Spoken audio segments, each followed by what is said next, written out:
America, which is his concern. We are all going to be better off when the greatest economic and security partnership in the world is renewed, relaunched. That's possible. Yeah, he's so boring the way he talks. I don't think he's gonna, like, you know, the election hasn't even started yet. He doesn't really get people like, fired up. No, I agree. Like, I was watching everyone, like, after, honestly, I saw he had me worried when I watched his acceptance speech. I guess he was pretty fired up. I was like, whoa, like, Pierre's gonna watch out. Now I'm watching him with this and the couple past little things he's done. I'm like, oh, okay, never mind. It's all good. Don't worry about it, guys. With U.S. steel and aluminum tariffs in effect as of midnight, Prime Minister-designate Mark Carney held a photo op at a Hamilton steel plant this morning after a breakfast meeting with Ontario Premier Doug. Yeah, the Chinese tariffs on canola oil, pork, and seafood. We were going to talk about it yesterday, but then we ended up having to cancel the stream just in the middle of that situation still, which I might be able to share pretty soon. I might be able to get a final answer on that very soon. But yeah, been dealing with that, so we missed yesterday.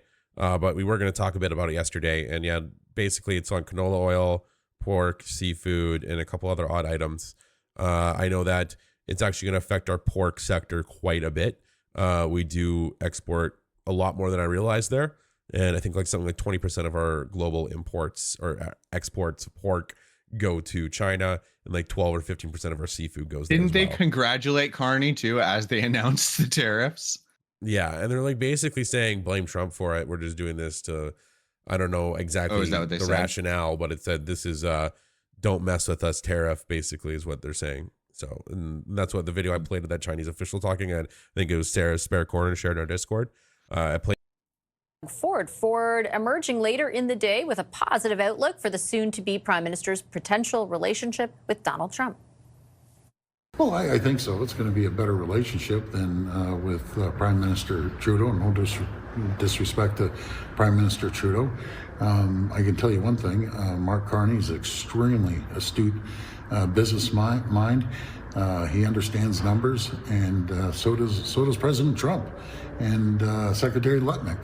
I think they're going to get along very well. Oh, it's Drainer, Isaiah. It's Drainer rooftops. Well, they both come from the same financial sectors. Yeah, that's actually a good point, Great Dominion. Not sure moving up to half of the current ministers from cabinet and thereby pissing off key MPs is a great way to go into an election. Shuffling the cabinet now seems like such a waste of time. Well, I think that's why he kept picks like Anita Anand, because he probably saw that, like, oh, that's a valuable riding, or that's a valuable riding that she can win. You know what I mean? Like that is part of the influence in their decision making. And if they think you're not someone who can win your riding, he's probably booting them, especially out of cabinet. Like Mark Miller, Stephen Guilbeault, like you said, he might be getting into positions, so maybe he thinks Stephen Guilbeault has the capability of being reelected. You know, I think this is a really going to put that party to the test if they actually pull it off and form government again. Like, I don't know, like, at the same time, you can be mad at it. It will be somewhat impressive. It'll be like, how the hell did you manage to do that? Like, you guys were down 30 points. The biggest upset win ever. Yeah. Like, I wouldn't be happy. Imagine the people that, like, I'd be pretty upset, but I would take the loss for what it is. And then you have to respect your opponent at the end of the day. Otherwise, how can you respect yourself? Right. You can't. That's kind of my philosophy is if you can't name one good thing about your opponent, then you're part of the problem.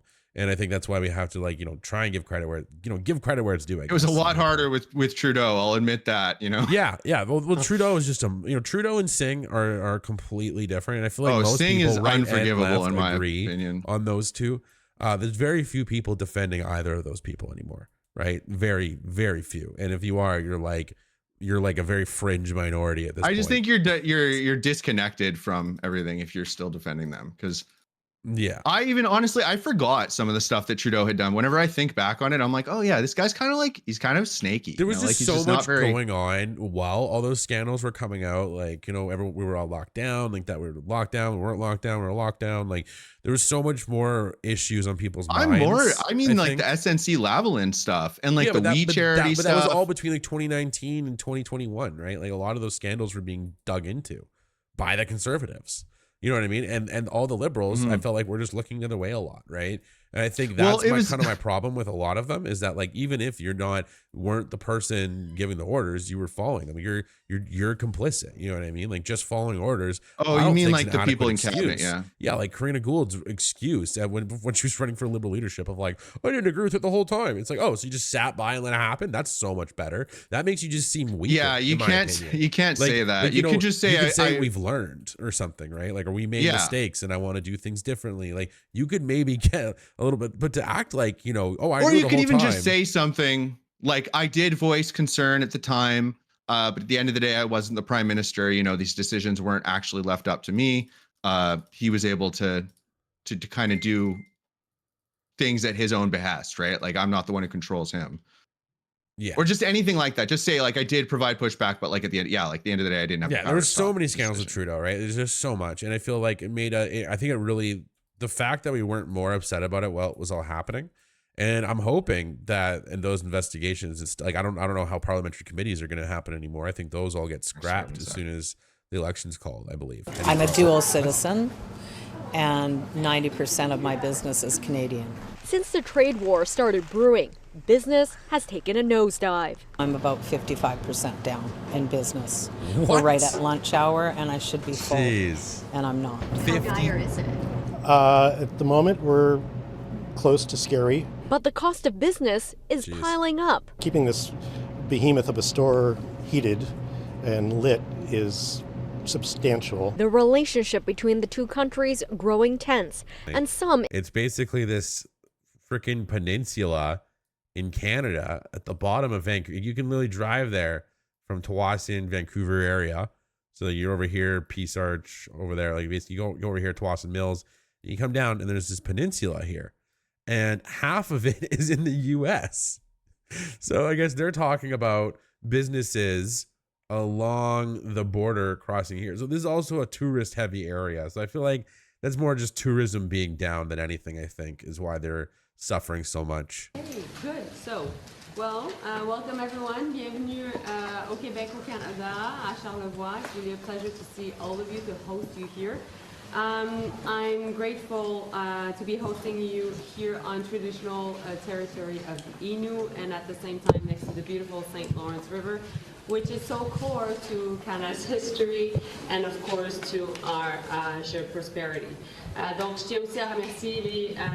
Yeah, and that's what I said when, I think I said this in January when they first realized the tariffs were actually going to happen. It was like the day they actually you could tell there was like a shift in their mood, and I was like, you guys have been spouting off for 6 weeks and you didn't even believe it the whole time. And you could tell once they really understood what was going on, there was just a huge shift in their attitudes. And then the Secretary of Commerce, Howard Lutnick, will be sitting down with the Premier of Ontario and the Canadian Finance Minister. The focus very clearly the trade war. The tariffs already implemented. The tariffs that President Trump has teased are still to come on April 2nd.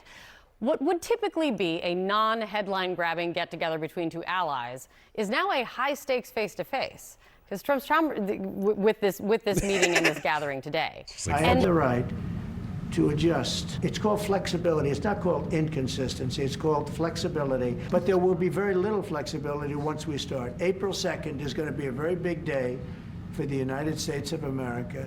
The United States of America is going to take back a lot of what was stolen from it by other countries. Joining me right now is the former Deputy Prime Minister of Canada. It's not inconsistency, it's flexibility. It's really good. Saying a trade war between Canada and the United States is the dumbest thing ever.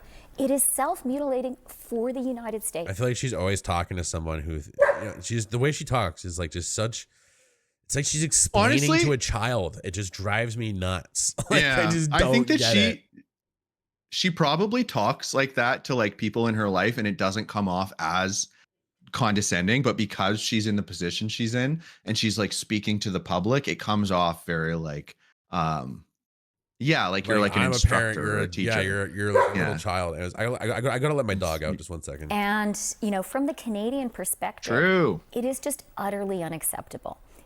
Utterly unacceptable. Like that's gonna go well. Like this is what I mean. This is like when people see this on the world stage of, I don't know. I wish I would love to see her.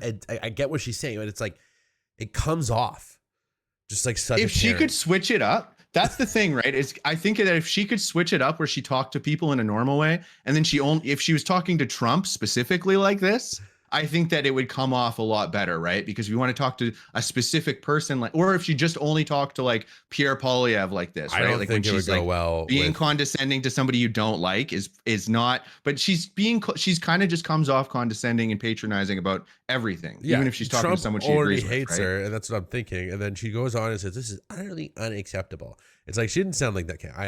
I'm playing it up. What? I mean, I don't know. It is unacceptable. Just listen, though. It is just utterly unacceptable. But the way she talks is like, this is utterly unacceptable. You didn't do your homework. Like that. And at the same time, we're your biggest market. So I have to say, like, for us, we agree with the Wall Street Journal. This is a dumb trade war. It is utterly absurd. And we don't really understand why you would pick a fight with your best friend who has only ever been a really good partner to you. But if you keep on doing it, we'll just keep on hitting back. Premier Doug Ford and Federal Finance Minister Dominic LeBlanc are meeting in Washington today. I was just like, you know what, this has got a good reporter look to him. You know, I've never seen him before. Good. Dwight Drummond. That's a hell of a name. Yeah. U.S. He looks like a cartoon character news person. He looks like if Gemini tried to make Dwight Schrute. It looks like you could draw him like just with lines for eyes, you know? If you ask Gemini to give you a picture of Dwight Schrute, this is what you get. Here and plan for the tariff road ahead. I don't really see Our that. senior reporter at Queen's Park, Mike Crawley, joins us now from Washington. And Mike, what are the premier and the rest of the Canadian contingent hoping to get out of today's meeting? Well, look, Dwight, ultimately what they would love to achieve and see is an end to all of this tariff stuff. Who are these reporters?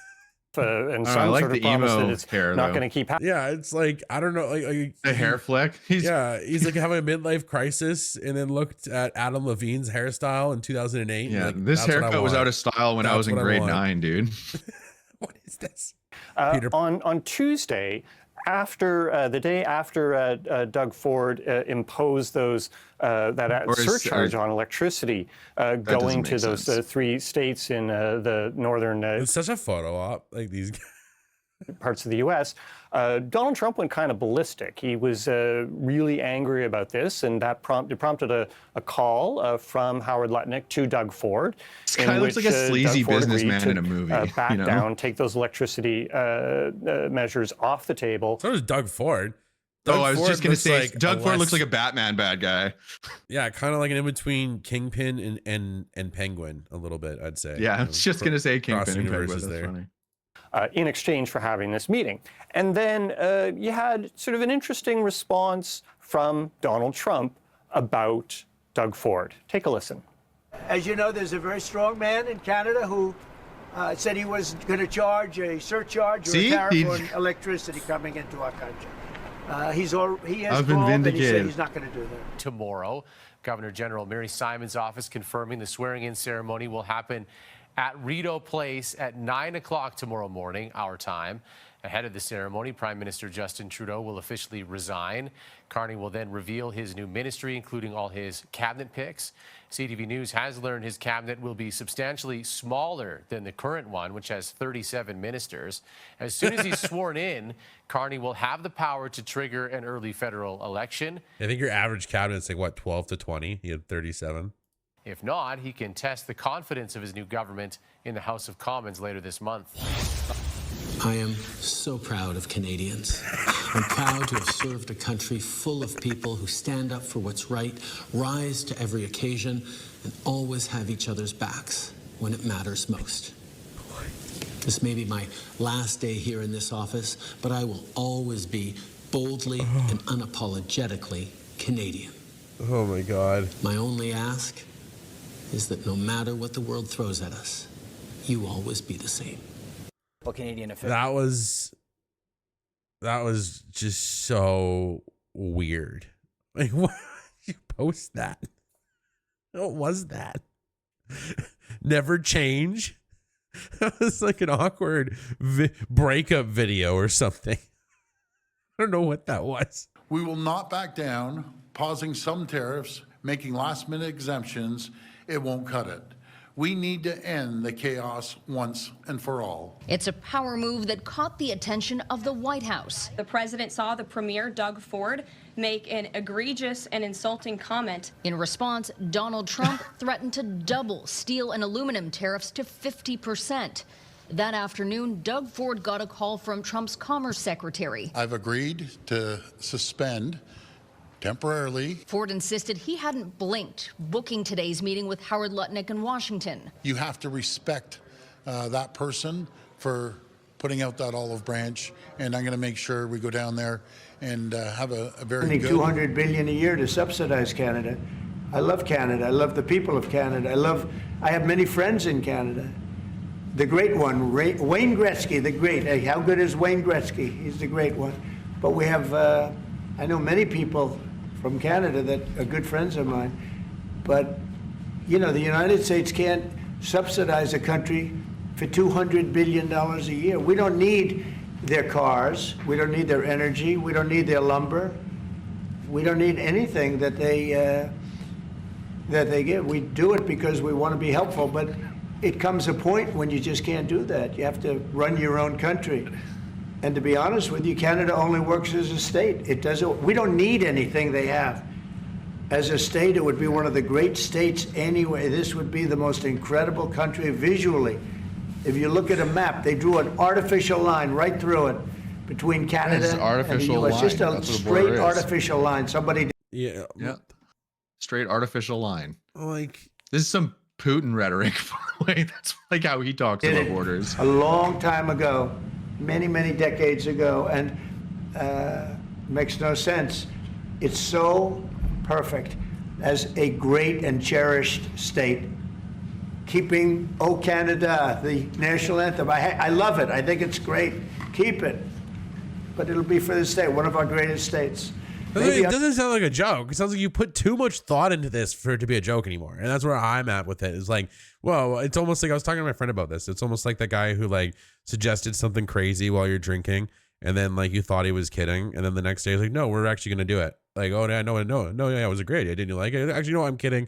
And then he just keeps like edging the joke to the point where it's like, is it really a joke anymore? Like, you know what I mean? Like, you keep saying it's a joke, but like, why are we doing this? Like, this is where I've had a flip lately because I'm just like, I'm starting to get worried, you know, and I'm talking to my American friends and they're just like surprised that us Canadians are actually genuinely a little concerned. But it's like, I don't know where this is going to go anymore. And I don't know if it's going to be good anymore. You know, I really hope we're able to reach a more constructive, positive outcome, maybe a stronger trade agreement than we had before. I hope that's possible and on the table. And I think most Canadians would just want that and to end all this nonsense between our nations.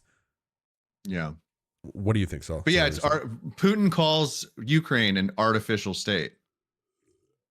It says that the borders, it's artificially drawn. Well, that's what I mean, right? Is like artificially part of the process is, you know, he's not dehumanizing us, but he's almost like dehumanizing our country. Like, it's not a country, it's a state. You don't have a prime minister, you have a governor. Yeah, exactly, right? It's just like that never goes anywhere good in you know, from what we and it's an outright.